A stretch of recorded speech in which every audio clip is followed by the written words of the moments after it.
Panglingkod lang. Thank you for that very warm reception. No, usab maayong hapon. O before anything else, kabalo ko, napaila na sila ni Ma'am Arlene and napaila na sila ni Vice VP Ganiha. But please, tuguti ko, allow me once again to introduce and to recognize ang atoang mga partners diri sa local government unit of Ozami City. Ganihan no sa pagpaila ni Ma'am Arlene sa Amoa, ingon si Ma'am Arlene, the generous mayor. Pero I will have to correct that a bit, Ma'am Arlene, no?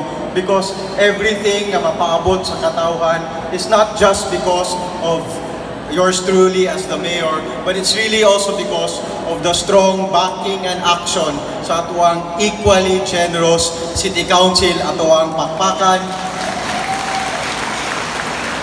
And ako silang ihangyo nga pagtawag nako, pag-recognize nako sa ilaha, mutindog sila kusab para we can give them the